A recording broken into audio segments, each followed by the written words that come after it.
بھوک اللہ کے خزانوں میں سے ایک خزانہ ہے۔ حضرت شیخ ابو محمد فرماتے ہیں، ایک روز میں حضور سیدنا غوث اعظم کی خدمت میں ایسی حالت میں حاضر ہوا کہ فاقہ سے تھا، اور میرے اہل و عیال بھی کئی دنوں سے بھوکے تھے۔ میں نے آپ کی خدمت میں سلام عرض کیا تو آپ نے میری دلی کیفیت کو بھانپتے ہوئے فرمایا، اے جونی، بھوک اللہ تعالیٰ کے خزانوں میں سے ایک خزانہ ہے، اور اللہ عز و جل جس کو دوست رکھتا ہے اس کو فاقہ کی نعمت عطا فرما دیا کرتا ہے۔ حضرت شیخ زین الدین فرماتے ہیں، ایک مرتبہ میں اور ایک میرا دوست حج کی ادائیگی کے بعد بغداد شریف آئے۔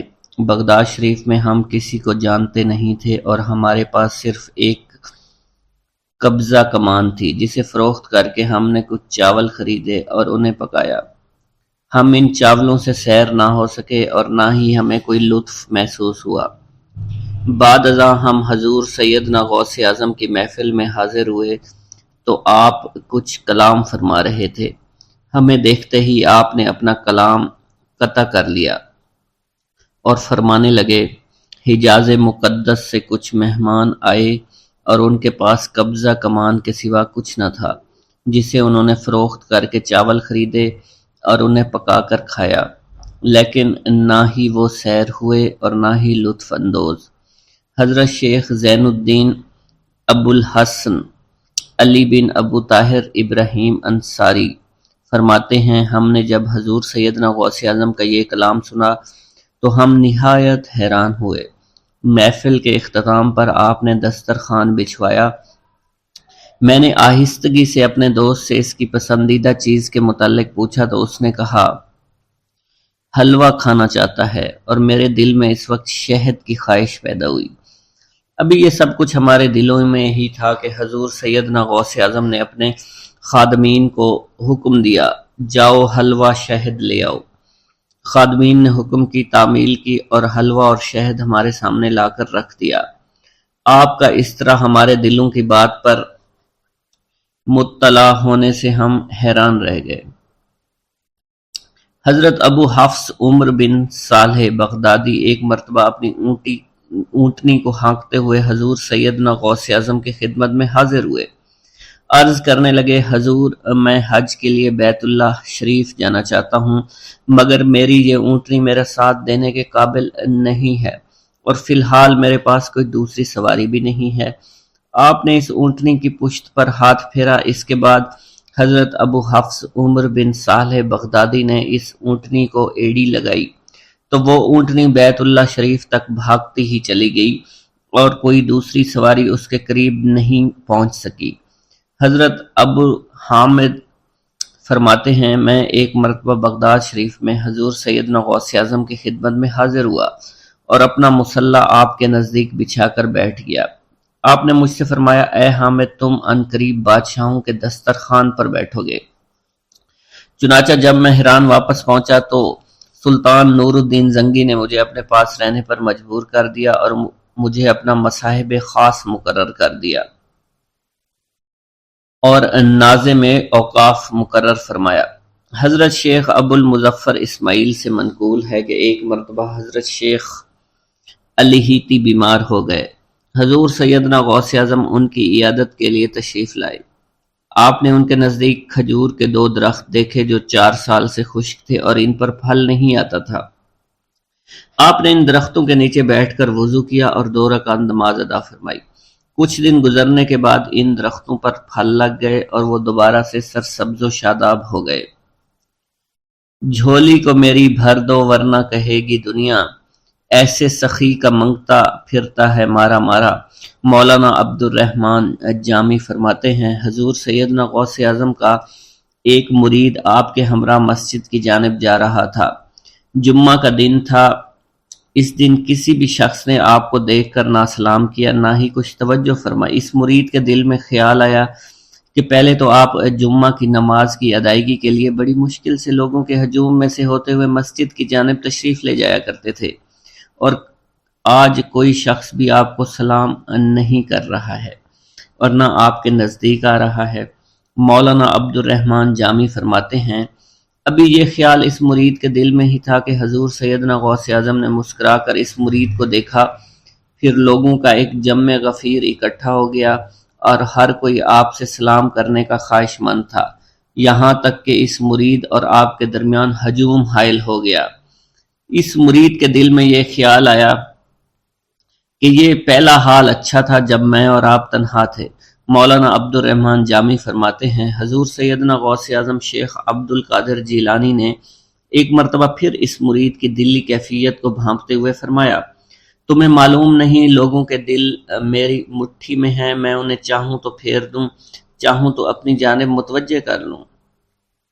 ایک مرتبہ ایک عورت حضور سیدنا غوث اعظم کی خدمت میں بیٹے کو لے کر حاضر ہوئی، عرض کیا میرے اس بیٹے کو آپ سے دلی لگاؤ ہے، آپ اسے اپنی غلامی میں قبول فرما لیں، میں اللہ عز و جل اور آپ کی خاطر اپنے بیٹے پر اپنے حق کو معاف کرتی ہوں۔ آپ نے اس لڑکے کو قبول فرما لیا۔ چند روز بعد وہ عورت اپنے بیٹے سے ملنے کے لیے آئی تو وہ لڑکا آپ کے حکم سے مجاہدات میں مشغول تھا اور بے حد کمزور اور لاغر ہو چکا تھا۔ اس عورت نے جب آپ کو دیکھا تو آپ اس وقت مرغی کا گوشت کھا رہے تھے، آپ کے سامنے ہڈیاں پڑی ہوئی تھی۔ اس عورت نے آپ سے کہا کہ آپ خود تو مرغی کھاتے ہیں جبکہ میرا بیٹا سخت مجاہدات میں مشغول ہے۔ آپ نے اس عورت کی بات سننے کے بعد ہڈیوں کی جانب اشارہ کیا اور حکم دیا، اللہ عز و جل کے حکم سے زندہ ہو جاؤ۔ آپ کا یہ فرمانا تھا کہ ان ہڈیوں سے ایک سالم مرغی زندہ کھڑی ہو گئی۔ آپ نے فرمایا کہ جب تیرا بیٹا اس منزل پر پہنچ جائے گا تو پھر جو چاہے گا کھائے گا۔ منقول ہے ایک مرتبہ حضور سیدنا غوث اعظم کو اللہ عز و جل کی جانب سے حکم ہوا کہ 700 مردوں اور 700 عورتوں کو واصل باللہ کریں۔ آپ نے اللہ کے اس فرمان کے مطابق مجمع عام میں نظر دوڑائی تو مجمع میں سے 700 مرد اور 700 عورتیں علیحدہ ہو گئیں۔ آپ نے ان پر نگاہ ولایت ڈالی تو وہ سب واصل اللہ ہو گئے۔ حضور سیدنا غوث اعظم مدینہ منورہ میں حضور نبی کریم کے روضہ مبارک پر حاضری دینے کے بعد باپیادہ بغداد شریف واپس تشریف لا رہے تھے۔ راستے میں ایک چور جو کہ ناکہ لگا کر کسی مسافر کا انتظار کر رہا تھا، اس نے آپ کو قریب آنے پر روک لیا۔ آپ نے اس چور سے دریافت کیا تم کون ہو؟ اس نے کہا دیہاتی ہوں۔ آپ کو بذریعہ کشف اس کی بدنیتی کی خبر ہو چکی تھی۔ اسی دوران اس چور کے دل میں خیال پیدا ہوا کہ یہ غوث اعظم ہوں گے۔ آپ نے اس کے دل کی بات کو بھانپتے ہوئے فرمایا کہ میں عبد القادر ہوں۔ چور نے جب آپ کی بات سنی فوراً قدموں میں گر پڑا اور معافی کا خواستگار ہوا۔ آپ کو اس کی حالت پر ترس آ گیا۔ آپ نے اللہ عز و جل کے حضور اس کے لیے دعا فرمائی تو ندائے غیبی سنائی دی، اے غوث اس چور کو سیدھے راستہ دکھاتے ہوئے کتب بنا دو۔ آپ نے اس چور کی جانب نگاہ دوڑائی تو آپ کے فیض روحانی سے کتب کے درجے پر وہ فائز ہو گیا۔ حضرت شیخ ابو عباس خضر بن عبداللہ بن یحییٰ حسینی فرماتے ہیں، ایک مرتبہ میں نے خلیفہ ابو المظفر یوسف عباسی کو حضور سیدنا غوث اعظم شیخ عبد القادر جیلانی کی خدمت میں موجود پایا۔ اس نے آپ سے کسی کرامت کو دیکھنے کی درخواست کی اور کہا کہ اس سے میرا دل مطمئن ہو جائے گا۔ حضور سیدنا غوث اعظم حضرت سیدنا شیخ عبد القادر جیلانی نے خلیفہ سے پوچھا کہ تو کیا چاہتا ہے؟ اس نے کہا کہ ایک سیب، اور اس وقت عراق میں سیبوں کا موسم نہ تھا۔ آپ نے اپنے دستے مبارک فضا میں بلند کیا اور دیکھتے ہی دیکھتے آپ کے ہاتھ میں 2 سیب آ گئے۔ آپ نے ایک سیب ابو المظفر کو دیا اور دوسرا خود رکھ لیا۔ ابو المظفر نے جب اپنا سیب چیرا تو اس میں سے کیڑا نکل آیا۔ اس نے جب اپنا سیب چیرا تو یہ اندر سے سفید تھا، اس میں سے کستوری کی خوشبو آ رہی تھی۔ ابو المظفر نے وجہ دریافت کی تو آپ نے فرمایا اس سیب میں سے کیڑا اس وجہ سے نکلا کیونکہ اس سیب کو ظالم کا ہاتھ لگا ہوا تھا۔ حضرت شیخ ابو محمد سے مروی ہے، ایک مرتبہ میں حضور سیدنا غوث اعظم کی خدمت میں بغداد شریف حاضر ہوا۔ کچھ دنوں تک آپ کے ہاں قیام پذیر رہا اور روحانی فیوز و برکات سے مالا مال ہوا۔ بعد ازاں جب میں واپس اپنے ملک مصر روانہ ہونا لگا تو آپ نے مجھ سے فرمایا کہ کبھی کسی سے کوئی چیز مت مانگنا۔ پھر آپ نے اپنی انگشت شہادت میرے منہ میں ڈالی اور فرمایا کہ اسے اچھی طرح چوسو۔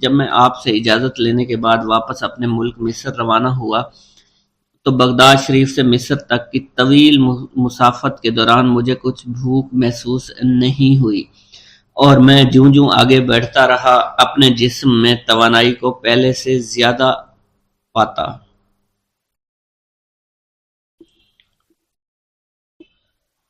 ایک گاؤں کے بارے میں کہا جاتا تھا کہ جہاں قدرت کی بے پناہ نعمتیں تھیں، اللہ پاک نے وہاں کے لوگوں کو مالا مال کیا ہوا تھا۔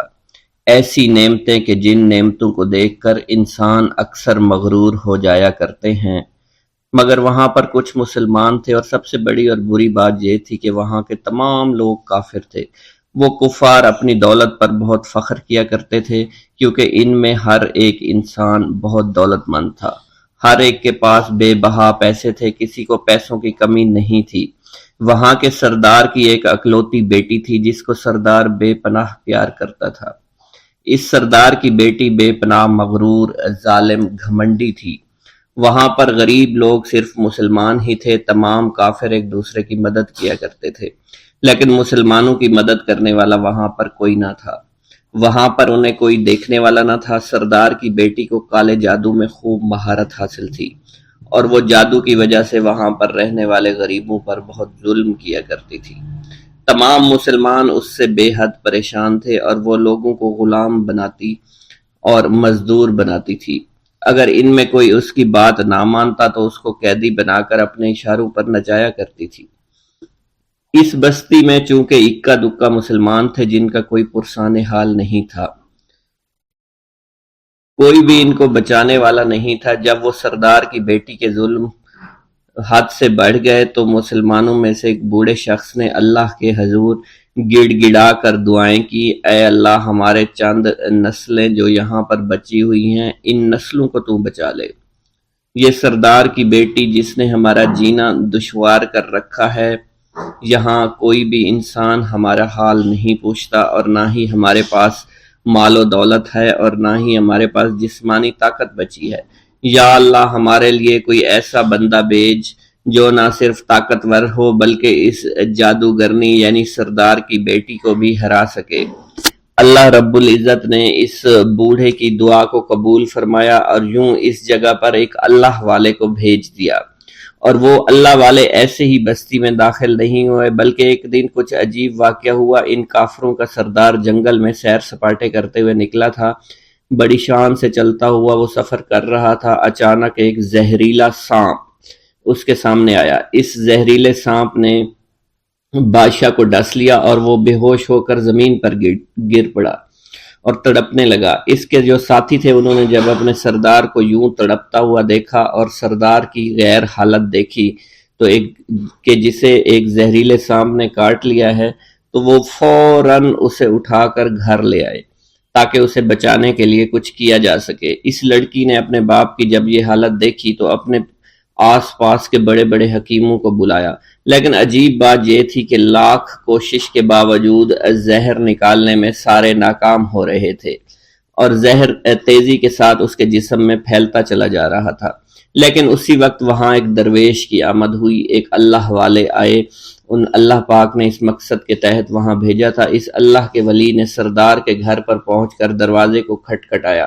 نوکروں نے پوچھا کون ہو، کس سے ملنا ہے؟ اس نے کہا میں نے سنا ہے کہ یہاں کے سردار کو سانپ نے ڈس لیا ہے۔ نوکر کہنے لگے کہ تمہیں کیسے پتا چلا کہ یہاں کے سردار کو سانپ نے ڈس لیا ہے؟ تم تو ہمیں اجنبی لگتے ہو، ہم نے تمہیں آج تک یہاں نہیں دیکھا ہے۔ اس نے کہا میں مسافر ہوں، اور مجھے خبر ملی ہے کہ یہاں کے سردار کو ایک زہریلے سانپ نے ڈس لیا ہے، اور کوئی بھی اس کا علاج نہیں کر پا رہا۔ نوکروں نے کہا تم کون ہو؟ اللہ والے نے کہا میں حکیم ہوں، اور میں ان کے علاج کی غرض سے یہاں آیا ہوں۔ وہ نوکر اللہ والے کی حالت دیکھ کر ہنسنے لگے، کیونکہ آپ نے پھٹے پرانے کپڑے پہن رکھے تھے اور دیکھنے سے بہت غریب معلوم ہوتے تھے۔ وہ نوکر کہنے لگے کہ اتنے بڑے سردار کا علاج کرو گے؟ ارے یہاں تو اس کے پاس بڑے بڑے حکیم بلائے گئے ہیں، ہمارے سردار کے پاس پیسوں کی کوئی کمی نہیں ہے، اور وہ تم جیسے غریب سے بھلا کیوں علاج کروائیں گے؟ درویش نے کہا اگر تم چاہتے ہو تمہارے سردار کی جان بچ جائے پھر مجھے اندر جانے دو۔ غلام کہنے لگا ٹھیک ہے ہم اندر جا کر اجازت لے کر آتے ہیں۔ نوکر اندر گئے، سردار کی بیٹی سے کہا ایک غریب آیا ہے، کپڑوں سے فقیر معلوم ہوتا ہے لیکن کہتا ہے میں سردار کا علاج کر سکتا ہوں اور میں سردار کا علاج کروں گا۔ جو زہر تیزی کے ساتھ جسم میں پھیل رہا ہے میں اس کو باہر نکال پھینک کروں گا۔ اس کی بیٹی کہنے لگی ٹھیک ہے بلا لو۔ جب وہ اللہ والے اس کے گھر کے اندر گئے تو دیکھا سردار تڑپ رہا تھا، ٹانگ کو بار بار بستر پر پٹخ رہا تھا۔ اللہ والے نے اس کے پیر کی طرف دیکھا جہاں سانپ نے اس کو کاٹا تھا، اسی جگہ اللہ والے نے تھوک دیا، فوراً وہاں سے بھاگ گئے۔ اس کے سارے سپاہی اس کی بیٹی دیکھ کر حیران رہ گئے کہ یہ بھلا کون سا دیوانہ ہے، کمرے میں آیا، علاج کی بجائے اسی جگہ پر تھوک دیا جہاں صرف کاٹا تھا اور بھاگ بھی گیا، اس کو کوئی گرفتار نہیں کر سکا۔ سردار کی بیٹی غصے میں تل ملا اٹھی کہ اس نے جو گستاخی کی ہے اس کی کوئی بات نہیں، تھوک کو میں صاف کروا دوں گی مگر اس کو تو میں ابھی گرفتار کرواتی ہوں۔ اور اس نے اپنے سردار کے ایک نوکر سے کہا کہ اس تھوک کو صاف کرو۔ اس نوکر نے تھوک کو صاف کرنے کی بجائے اس کو اچھی طرح سے ٹانگ پر مل دیا۔ لڑکی نے کہا کیا کر رہے ہو؟ اس فقیر نے میرے باپ کی ٹانگ پر تھوک دیا، اب اس تھوک کو تم مل رہے ہو؟ حکیم نے اپنے ہاتھ کے اشارے سے سردار کے بیٹے کو روک دیا۔ جیسے اس تھوک کو سردار کی ٹانگ پر ملا گیا فوراً سارا زہر ختم ہو گیا۔ جو ٹانگ کٹنے کے قابل تھی وہ ٹانگ بالکل ٹھیک ہو چکی تھی، جو نیلی پڑ چکی تھی اب اصلی حالت میں آہستہ آہستہ واپس آ رہی تھی۔ اور جب وہ قبیلے کا سردار بالکل ٹھیک ہو گیا، ہوش میں آ گیا تو حیران رہ گیا۔ اسے بتایا کہ فقیر بابا کے تھوک کی وجہ سے آپ ٹھیک ہوئے ہیں۔ اس نے کہا وہ بزرگ تو ہمارے لیے مسیحا ہے، تم لوگوں نے انہیں جانے کیوں دیا؟ انہیں میرے پاس لے کر آؤ، انہوں نے ہم پر بہت بڑا احسان کیا ہے، ہم اس کے احسان کا بدلہ ضرور چکائیں گے۔ اس کی بیٹی جو خاموشی سے باپ کو دیکھ رہی تھی اس نے کچھ بھی نہ کہا۔ گاؤں کے سردار کے کہنے پر سارے سپاہی اللہ والے کو ڈھونڈنے کے لیے نکل گئے۔ وہ چاروں طرف پھیل گئے لیکن کہیں بھی اللہ والے کا پتہ نہیں چل رہا تھا۔ پھر جب سپاہی تلاش کرتے کرتے جنگل میں داخل ہوئے، وہاں ایک درخت کے نیچے ایک آدمی کو عبادت کرتے ہوئے دیکھا۔ وہ غور سے اس کو دیکھ رہے تھے اور کہہ رہے تھے یہ کس طرح کی عبادت کر رہے ہیں؟ ہم لوگ تو اپنے بتوں کے آگے ہاتھ جوڑتے ہیں، یہ نہ جانے کس کو سجدہ کر رہے ہیں۔ خیر، عبادت کے فوراً بعد اللہ والے کو پکڑ لیا، گاؤں کے سردار کے سامنے پیش کیا۔ وہ کہنے لگا آپ کون ہیں اور کہاں سے آئے ہیں؟ سب سے پہلے تو میں گستاخی کی معافی چاہتا ہوں، میرے لوگوں نے آپ کے ساتھ بڑی بدتمیزی کی لیکن آپ کی وجہ سے آج میں زندہ ہوں۔ ہم گناہ گاروں کی وجہ سے آپ جیسے لوگوں کو بہت تکلیف ہوئی ہے، اس لیے میں معذرت چاہتا ہوں۔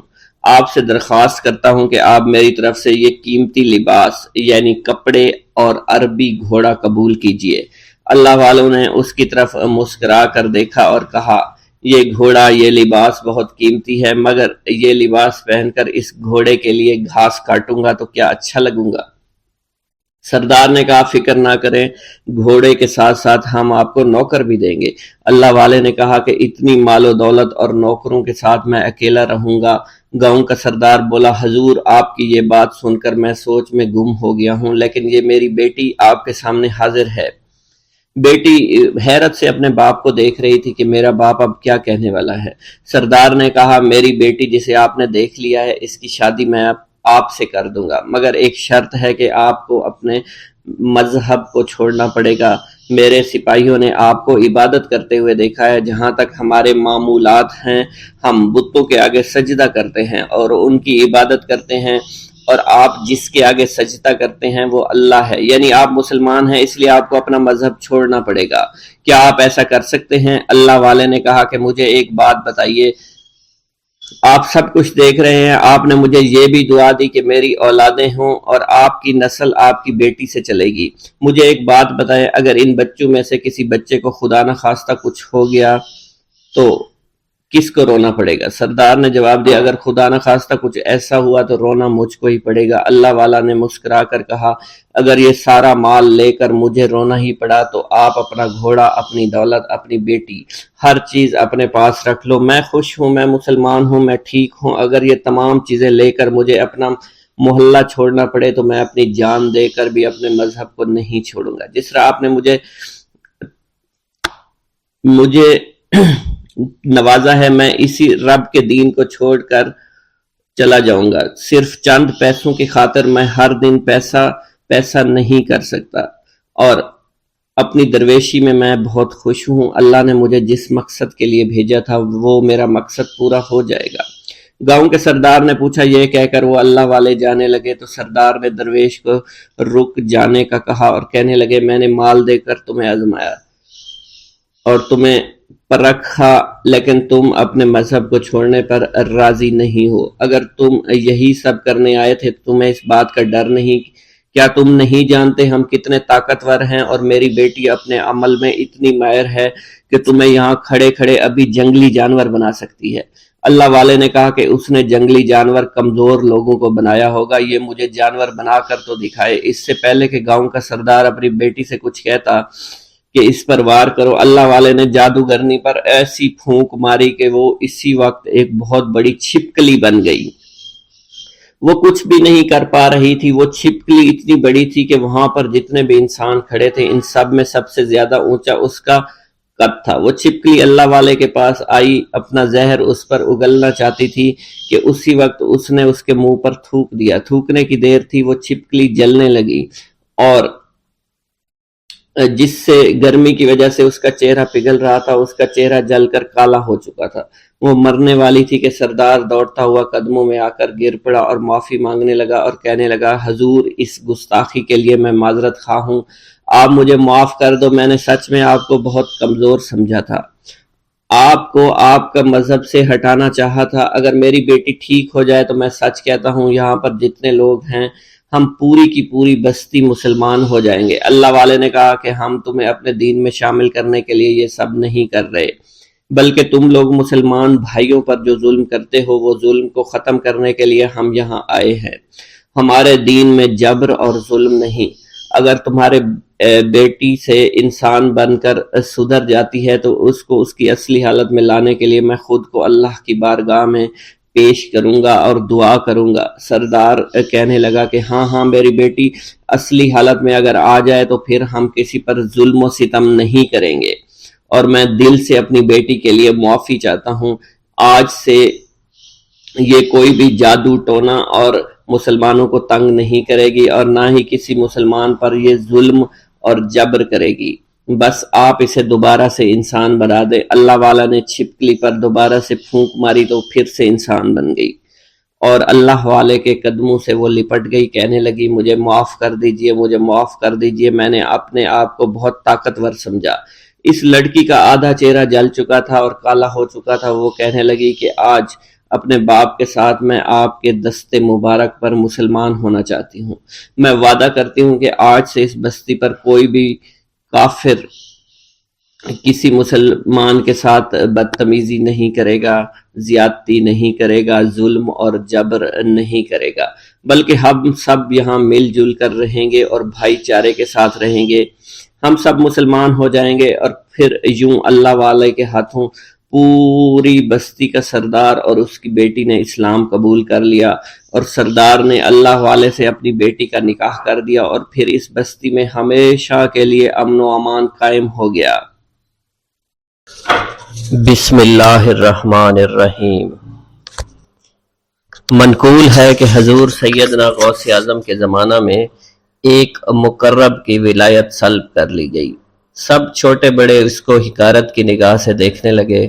اس نے 360 اولیاء اللہ سے التجا کی کہ وہ اس کے حق میں دعا فرمائیں، لیکن اس کا نام لوح محفوظ پر اشتیاق کی فہرست میں لکھ دیا گیا۔ ان اولیاء اللہ نے اس کو بتایا کہ تم کامیاب نہیں ہوں گے۔ اس کے چہرے کا رنگ سیاہ پڑ گیا۔ اس شخص نے حضور سیدنا غوث اعظم شیخ عبد القادر جیلانی کی خدمت میں حاضر ہو کر دعا کی درخواست کی۔ آپ نے فرمایا تم اللہ عز و جل کی بارگاہ میں مردود ہو گئے ہو۔ مگر میں تمہیں اللہ کے اذن میں مقبول بنا سکتا ہوں۔ پھر حضور سیدنا غوث اعظم نے اس کے لیے بارگاہ الہی میں دعا فرمائی تو غیب سے ندا آئی، کیا تمہیں معلوم ہے کہ تم سے پہلے بھی 360 اولیاء اللہ اس کے لیے سفارش کر چکے ہیں، لیکن اس کا نام لوح محفوظ پر اشتیاق کی فہرست میں لکھا جا چکا ہے۔ یا الہی تو مردود کو مقبول، مقبول کو مردود بنانے پر قادر ہے۔ اگر تیری منشا یہی ہے تو نے اس کو مقبول بنانے کے لیے مجھ سے دعا کیوں کروائی؟ غیبی ندائی، اے عبد القادر، اسے میں نے تمہارے سپرد کیا، تم اسے جو چاہے بنا دو۔ چنانچہ آپ کی دعا سے وہ پھر سے بارگاہ الہی میں مقبول ہو گیا۔ حضرت شیخ ابو صالح سے منقول ہے، حضرت شیخ ابو مدین مغربی نے مجھے حضور سیدنا غوث اعظم شیخ عبد القادر جیلانی کی خدمت میں بغداد فقر کی تعلیم کے لیے بھیجا۔ آپ نے مجھے 20 دن تک اپنے خلوت خانہ کے دروازہ پر بٹھائے رکھا اور 20 روز گزرنے کے بعد مجھے قبلہ رو ہونے کا حکم دیا گیا۔ جب میں قبلہ رو ہو گیا، آپ نے فرمایا، اے ابو صالح اس طرف دیکھو۔ چنانچہ میں نے اس جانب دیکھا تو آپ نے فرمایا کیا دیکھ رہے ہو؟ میں نے عرض کیا، بیت اللہ شریف میری نگاہوں کے سامنے ہے۔ آپ نے مجھے حکم دیا کہ اب مغرب کی سمت دیکھو۔ میں نے اپنا چہرہ مغرب کی جانب کیا تو آپ نے فرمایا کہ اب کیا دیکھ رہے ہو؟ میں نے عرض کیا کہ میں اپنے مرشد پاک حضرت ابو مدین کو دیکھ رہا ہوں۔ ایک مرتبہ سنان نامی عیسائی پادری نے حضور سیدنا غوث اعظم کی محفل میں حاضر ہو کر سلام عرض کیا۔ حاضرین کھڑے ہو کر بیان دیا کہ میں یمن کا رہنے والا ہوں، میں نے ارادہ کیا کہ میں اسلام قبول کروں گا۔ اسی دوران میرے دل میں خیال پیدا ہوا میں اس دور کی سب سے بہترین شخصیت کے دست مبارک پر کلمہ پڑھوں۔ اسی سوچ کے دوران مجھے نیند آ گئی۔ خواب میں مجھے حضور سیدنا عیسیٰ کی زیارت نصیب ہوئی۔ آپ علیہ السلام نے مجھ سے ارشاد فرمایا، بغداد چلے جاؤ، شیخ عبد القادر کے دست حق پر اسلام قبول کرو، کیونکہ اس وقت وہ روئے زمین پر تمام لوگوں میں افضل اور اعلیٰ ہیں۔ حضرت شیخ عمر الحکیمانی سے منقول ہے، ایک مرتبہ حضور سیدنا غوث اعظم کی خدمت میں 13 لوگ دائرہ اسلام میں داخل ہونے کے لیے حاضر ہوئے۔ ان لوگوں نے بیان کیا کہ ہم عرب کے عیسائی ہیں اور ہم نے کلمہ پڑھنے کا ارادہ کر لیا ہے۔ ابھی یہ سوچ ہی رہے تھے کہ کس مرد کامل کے دست حق پر کلمہ پڑھیں گے، ہمیں ہاتف غیب سے آواز سنائی دی کہ بغداد جا کر شیخ عبد القادر جیلانی کے دست مبارک پر کلمہ پڑھو۔ حضرت شیخ زین الدین ابو الحسن علی بن ابی طاہر سے مروی ہے، فرماتے ہیں میں نے حضور سیدنا غوث اعظم سے علم حاصل کیا۔ اللہ عز و جل نے مجھے 1 سال میں اتنا علم دیا کہ دوسروں کو وہ علم 20 سال میں بھی نصیب نہ ہوا ہوگا۔ میں نے آپ سے مصر جانے کی اجازت طلب کی۔ آپ نے فرمایا تو دمشق پہنچ کر غازیوں کو مصر میں داخل ہونے کے لیے تیار پائے گا تاکہ اس پر قبضہ ہو جائے، مگر ان سے کہنا کہ وہ ہرگز کامیاب نہ ہوں گے، ہاں دوسری مرتبہ وہ کامیاب ہو جائیں گے۔ حضرت شیخ زین الدین فرماتے ہیں جب میں دمشق پہنچا میں نے وہی حال پایا جو آپ نے بیان فرمایا تھا۔ میں نے ان سے کہا تو وہیں نہ رکے۔ جب میں مصر پہنچا تو میں نے خلیفہ کو ان کو مقابلے کے لیے تیار پایا۔ میں نے خلیفہ سے کہا گھبراؤ نہیں، کامیاب ہو جاؤ گے۔ وہ فرماتے ہیں خلیفہ نے مجھے اپنا ندیم خاص مقرر فرمایا اور اپنے ہر راز سے مجھے واقفیت دے دی۔ پھر دوسری مرتبہ غازی آئے، انہوں نے مصر پر قبضہ کر لیا۔ مجھے حضور سیدنا غوث کے قول کے مطابق ہر ایک سے 1.5 لاکھ دینار ملے۔ مجھے مصر میں ہر خاص و عام میں مقبولیت حاصل ہوئی اور بے شمار لوگ میرے واعظ سے مستفید ہونے لگے۔ حضرت شیخ ابو الخیر سے منقول ہے، فرماتے ہیں میں شیخ ابو محمد حسن، شیخ ابو قاسم، شیخ ابو حفظ کی خدمت میں حاضر ہوئے۔ آپ نے فرمایا تم سب اپنی اپنی حاجات بیان کرو، میں انشاءاللہ تمہاری حاجات پوری کروں گا۔ شیخ ابو سعید نے کہا کہ میں ترک دنیا اختیار کرنا چاہتا ہوں۔ شیخ ابن قائد وانی نے کہا کہ مجھے مجاہدے کی قوت عطا کر دیجئے۔ شیخ بزاز نے کہا خوف الہی چاہتا ہوں۔ شیخ فارسی نے کہا اللہ کے ساتھ میرا ایک حال ہے جسے میں کھو بیٹھا ہوں، چاہتا ہوں میرا وہ حال لوٹ آئے۔ شیخ جمیل نے کہا میں حفظ کرنا چاہتا ہوں۔ شیخ عمر نے کہا میں علم کی زیادتی چاہتا ہوں۔ شیخ خلیل نے کہا میں چاہتا ہوں مجھے موت نہ آئے، یہاں تک کہ مجھے مقام قطبیت پر فائز کیا جائے۔ شیخ ابو البرکات نے کہا کہ میں محبت الہی میں استغراق چاہتا ہوں۔ شیخ ابو عبداللہ نے کہا کہ میں نائب وزیر بننا چاہتا ہوں۔ شیخ ابو مفتوح نے کہا کہ میں خلیفہ کے گھر کا استاد بننا چاہتا ہوں۔ حضرت شیخ ابو الخیر فرماتے ہیں حضور سیدنا غوث اعظم نے فرمایا انشاءاللہ تم سب کی حاجات جلد پوری ہوں گی۔ چنانچہ آپ کا قول پورا ہوا اور تمام لوگوں کی حاجات پوری ہوئیں ماں سوائے شیخ خلیل کے، کیونکہ حضرت شیخ خلیل نے قطبیت مانگی تھی جس کا وقت ابھی نہیں آیا تھا۔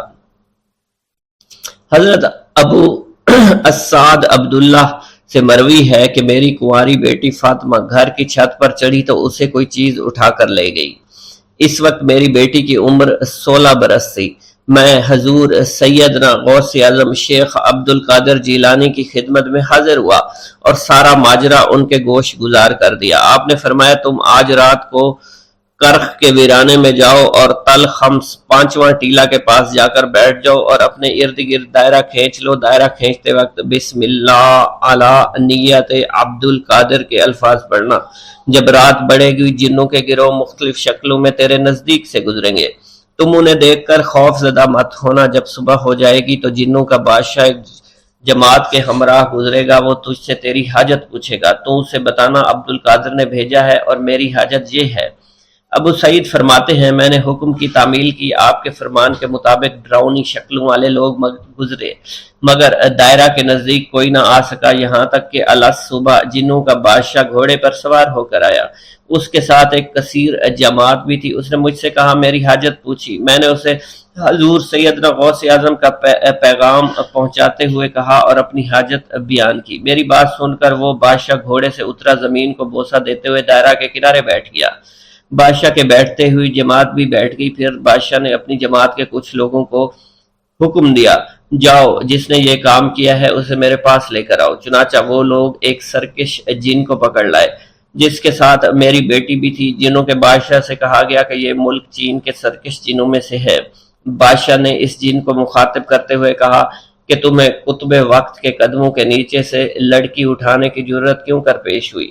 اس سرکش جن نے کہا کہ میں اس لڑکی پر عاشق ہو گیا تھا۔ بادشاہ جن نے اس سرکش جن کو سر قلم کرنے کا حکم دیا اور میری بیٹی مجھے واپس لوٹا دی۔ میں نے بادشاہ جن سے کہا کہ تم نے حضور سیدنا غوث اعظم کا حکم بجا لانے میں کوئی کسر نہ چھوڑی۔ بادشاہ جن نے کہا کہ وہ گھر بیٹھے ہم جیسے سرکشوں کو دیکھ لیتے ہیں، خواہ کتنی ہی دور کیوں نہ بیٹھے ہوں۔ جب اللہ عز و جل کوئی قطب مقرر کرتا ہے تو اسے جن و انس پر قدرت عطا فرما دیتا ہے۔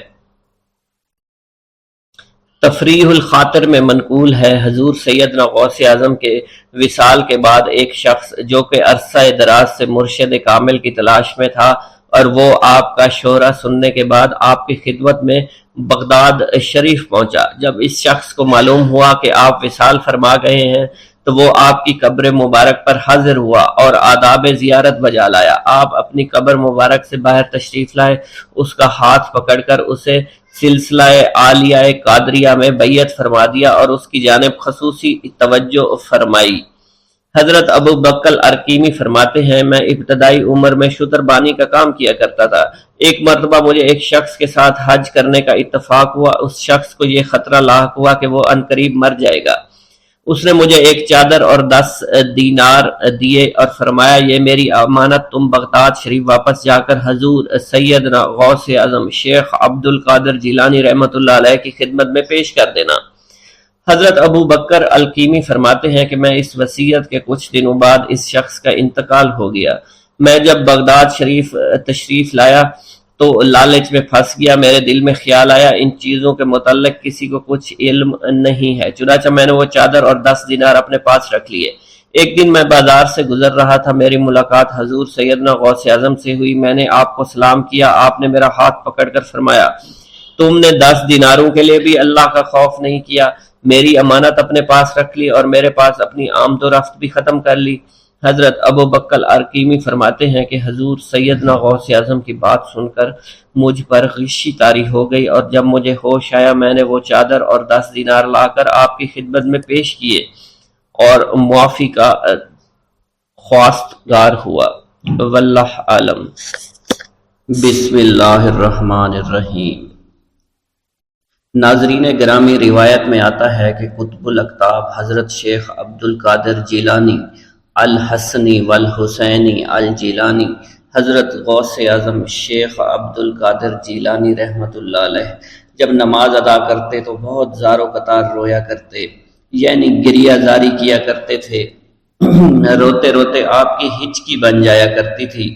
جب آپ رحمت اللہ علیہ مسجد میں اپنے مریدین اور شاگردوں کے ساتھ باجماعت نماز پڑھتے، اللہ پاک کی محبت اور عشق میں اتنے ڈوب کر عبادت کرتے کہ ان کے شاگرد آپ کی رقت آمیزی کو دیکھ کر، یعنی رونے کے انداز کو دیکھتے اور کہتے اگر اصل نماز دیکھنی ہے تو غوث پاک کی نماز کو دیکھا جائے۔ تو ایک بار کا ذکر ہے کہ آپ رحمت اللہ علیہ عراق کی مسجد میں سے باجماعت نماز پڑھ کر باہر نکلے۔ آپ کے مریدین بھی آپ کے ساتھ تھے۔ آپ نے دیکھا کہ اسی محلے میں کچھ بچے اخروٹ کے ساتھ کھیل رہے ہیں۔ آپ بچوں سے بہت پیار کیا کرتے تھے، گویا کہ خود بچپن میں کبھی بچوں کی طرح کھیل کود نہیں کر سکے، لیکن بچوں کو دیکھ کر آپ مسکراتے تھے۔ آپ آگے بڑھنے لگے اور مریدین کی بڑی جماعت بھی آپ کے ساتھ تھی۔ ابھی آپ زیادہ دور نہیں گئے تھے کہ ان بچوں نے ایک دوسرے کے کان میں کچھ بولنا شروع کر دیا اور اشارے میں باتیں کرنے لگے کہ کیا خیال ہے کہ جو بابا جی سب سے نمایاں ہیں، نورانی چمکتے ہوئے چہرے والے ہیں، سب سے آگے چل رہے ہیں، ان کو بولا جائے جو فرمائش ہمیں کرنی ہے ان سے کر دیں، کیا یہ ہمیں ڈانٹیں گے تو نہیں؟ تو کچھ سمجھدار بچے ہم زبان ہوئے اور کہا نہیں نہیں، یہ جو بابا ہے نا بہت اچھے ہیں، ان سے جو کچھ کہو گے انہوں نے وہ ہماری بات پوری کرنی ہے، ہم ان سے ایک میٹھی اور لذیذ چیز آج منگواتے ہیں۔ تو ان میں سے ایک بچہ جو سب سے بڑا تھا پاس آیا اور کہا بابا میری بات سنیں۔ آپ نے بہت پیار اور شفقت سے اس کے سر پر ہاتھ رکھا اور کہا بیٹا کہو۔ اس نے کہا کہ میرا دل کر رہا ہے کہ میں آپ سے کچھ مانگوں۔ آپ نے فرمایا کہ کہو بیٹا کیا چاہتے ہو؟ وہ کہنے لگا کہ مجھے آپ اس فلاں جلیبی والے سے جلیبی لا کر دے سکتے ہیں، میرا کھانے کا بہت دل کر رہا ہے۔ میں چلا جاتا لیکن بابا میری باری آنے والی ہے، جب تک میں جلیبی لے کر وہاں آؤں گا میری باری چلی جائے گی۔ آپ رحمت اللہ علیہ کے وہاں کے مشہور بزرگ بڑے سردار لوگ ہیں، آپ کے خادمین آپ کے نوکر بننے کے لیے جان کی بازی لگانے کو تیار رہتے ہیں۔ ادھر وہ بچے آپ کے رتبے کو بھی دیکھ رہے تھے اور یہ بھی دیکھ رہے تھے کہ آپ کون سی شخصیت ہے، لیکن پھر بھی اتنے سارے لوگوں کو چھوڑ کر آپ سے وہ بچہ کہتا ہے کہ بابا مجھے جلیبی لا کر دے دیں۔ بابا جی نے کہا کہ ٹھیک ہے میں لا کر دے دیتا ہوں۔ آپ کا ایک مرید آپ کے پاس آیا اور کہا حضرت آپ کیوں اس بات پر توجہ دے رہے ہیں، آپ اس بچے کی فرمائش پر جلیبی لا رہے ہیں؟ حضرت آپ پر میری جان قربان ہو، میں اس بچے کو جلیبی لا کر دے دیتا ہوں۔ آپ رحمت اللہ علیہ نے اسے اپنے ہاتھ کے اشارے سے منع فرمایا اور کہا اس نے مجھ سے کہا ہے نا تو میں ہی اس کی خواہش کو پورا کروں گا۔ پھر آپ رحمت اللہ علیہ اس جلیبی والے کے پاس تشریف لے گئے اور جلیبی والا کچھ دیر پہلے اداس بیٹھا ہوا تھا۔ آپ رحمت اللہ علیہ اس کی دکان میں تشریف لے گئے تو وہ خوشی خوشی سے جھومنے لگا۔ آپ رحمت اللہ علیہ نے اس جلیبی والے سے جلیبی لی، اس نے خوشی خوشی آپ رحمت اللہ علیہ کے ہاتھوں میں جلیبی تھما دی۔ وہ آدمی لگ بھگ 70 سال کا تھا، اس بڑھاپے میں بھی وہ کام کرنے پر مجبور تھا۔ اس کی آنکھوں میں آپ رحمت اللہ علیہ کو دیکھ کر آنکھوں سے آنسو آ گئے۔ اس نے روتے ہوئے کہا اللہ کا لاکھ لاکھ شکر ہے، اس نے میری دعا سن لی۔ آپ نے میری دکان میں قدم رکھے تو کئی دنوں سے آپ کے انتظار میں یہاں بیٹھا ہوا تھا۔ میں جانتا تھا کہ آپ ضرور میری دکان پر تشریف لائیں گے۔ آپ رحمت اللہ علیہ نے فرمایا تمہیں کیسے پتا تھا کہ میں تمہاری دکان پر آؤں گا؟ وہ کہنے لگا کہ حضرت عرصہ ہوا ہے، کئی مہینوں سے میرا کاروبار نہیں چل رہا تھا، میرا کاروبار دن بدن ٹھپ ہوتا جا رہا تھا، فاقوں تک کی نوبت آ گئی تھی۔ مجھے اپنی فکر نہیں تھی لیکن اپنے چھوٹے چھوٹے بچوں کی تھی۔ اس بڑھاپے میں اللہ تعالیٰ نے اولاد تو دی لیکن ان کو پالنے کا کوئی بندوبست نہیں ہو رہا تھا۔ میں نے اپنی اس پریشانی کا ذکر کسی سے کیا تو اس نے کہا کہ عراق کے ایک شہر میں چلے جاؤ، وہاں پر کوئی ایک فقیر ہے، اس سے دعا کراؤ، وہ جس کے لیے دعا کرتے ہیں اس کا کام بن جاتا ہے۔ میں اتنا پریشان تھا کہ اس آدمی کے کہنے پر اس فقیر سے ملنے چلا گیا۔ اس کی تلاش کر کے میں نے اس سے کہا تم میرے لیے دعا کرو تاکہ میرے کاروبار میں ترقی ہو جائے اور میرے رزق میں برکت ہو جائے اور تنگ دستی دور ہو جائے تاکہ میں بیوی بچوں کا پیٹ پال سکوں۔ فقیر مجھے دیکھ کر کہنے لگا کہ تم پیران پیر غوث اعظم دستگیر رحمت اللہ علیہ کو نہیں جانتے؟ میں نے کہا میں نہیں جانتا۔ وہ کہنے لگا حیرت ہے کہ تمہیں یہ پتہ نہیں کہ تم ان کو جانتے ہی نہیں کہ ولیوں کے سردار ہیں۔ میں تو بہت چھوٹا سا فقیر ہوں، میری دعاؤں میں اتنا اثر نہیں کہ وہ غوث اعظم رحمت اللہ علیہ ہیں، جس کے لیے بھی دعا کریں اس کا بیڑا پار ہو جایا کرتا ہے، اور جب اس دور میں غوث پاک رحمت اللہ علیہ خود موجود ہے تو پھر ہمارا کیا مقام ہوگا ان کی دعا کے آگے؟ ہماری دعا کچھ بھی نہیں ہے۔ میں نے کہا اگر یہ بات ہے کہ آپ سے بڑا کوئی بزرگ ہے تو مجھے بتائیے کہ غوث پاک رحمت اللہ علیہ مجھے کہاں ملیں گے اور میں کہاں جاؤں ان سے ملنے کے لیے؟ وہ کہنے لگا کہ وہ جیلان میں ہیں، تم ادھر جاؤ، ہماری کیا جرت کہ آپ کے لیے دعا کریں۔ آپ رحمت اللہ علیہ جس کے لیے بھی دعا فرماتے ہیں اس کا بیڑا پار ہو جاتا ہے، اور اس کو کہیں بول جانے کی ضرورت نہیں ہوتی۔ حضور جب اس فقیر نے مجھے یہ بات کہی تو فوراً جیلان شریف میں آ گیا، اور یہاں پر میں نے آپ کی تلاش شروع کی۔ آج دیکھیے آپ خود بخود میری دکان پر تشریف لائے ہیں، اب دیکھیے کہ آپ کے آنے سے کیسا نور میری دکان میں آ گیا ہے۔ حضور میرے حق میں دعا فرما دیجئے، اللہ پاک میری زندگی کو آسانیاں عطا فرمائے، مجھے اپنی بیوی اور بچوں کی بہت فکر ہے۔ آپ رحمت اللہ علیہ نے فرمایا پریشان ہونے کی ضرورت نہیں، اللہ تعالیٰ سب معاملات ٹھیک فرما دے گا۔ یہ کہہ کر آپ تشریف لے گئے، اس بچے کے پاس آئے اور اس کے ہاتھ میں جلیبی تھما دی۔ ابھی وہاں سے جانے والے تھے، دوسرا بچہ آیا، اس نے کہا کہ بابا آپ نے اسے تو جلیبی لا کر دی ہے، مجھے بھی لا کر دیں۔ آپ نے اس سے بھی تسلی دی اور کہا میں تمہیں بھی جلیبی لا کر دے دیتا ہوں بیٹا۔ یہ دیکھ کر مریدین بہت غصہ ہونے لگے اور کہا کہ حضور ہم اس بچے کو جلیبی لا کر دے دیتے ہیں، آپ کیوں زحمت کرتے ہیں؟ لیکن آپ نے فرمایا نہیں، یہ بچے مجھ سے کہہ رہے ہیں نا، میں ان کا نہیں ٹال سکتا۔ حضور آپ بہت مصروف شخصیت ہے، کیوں ان چھوٹے بچوں کی باتیں سن رہے ہیں؟ آپ نے ہاتھ کے اشارے سے انہیں روکا اور فرمایا اللہ تعالیٰ نے ہمیں جس کام کے لیے چنا ہے بس وہ کام ہی ہم کر رہے ہیں، تم لوگ اللہ پاک کی حکمت کو نہیں سمجھ رہے۔ پھر آپ جتنی بار وہ بچے آپ کو بھیجتے رہے، آپ رحمت اللہ علیہ ان کے لیے جلیبیاں لاتے رہے، حتیٰ کہ آخری بچے کو بھی آپ نے جلیبی لا کر دے دی اور وہ مزے سے کھانے لگے۔ جلیبی کھانے کے بعد وہ آپ کو دعائیں کرنے لگے اور کہا آپ بہت اچھے انسان ہیں، جیسا کہ آپ کے بارے میں ہم نے سنا تھا آپ ویسے ہی ہیں، آپ اخلاق کے بہت عمدہ ہیں، آپ کی سخاوت کے بارے میں ہم نے جتنا سن رکھا تھا آپ اتنے ہی سخی ہیں، ہم آپ سے بہت خوش ہوئے۔ آپ رحمت اللہ علیہ مسکرائے، بچوں کی خوشی دیکھ کر آپ کو دلی اطمینان ملا۔ اب ایک اور نماز کا وقت ہو رہا تھا، آپ نے مریدین سے کہا کہ چلو نماز پڑھنے کے لیے مسجد میں چلتے ہیں۔ وہ سب مل کر مسجد میں چلے گئے اور اللہ کی عبادت میں مصروف ہو گئے۔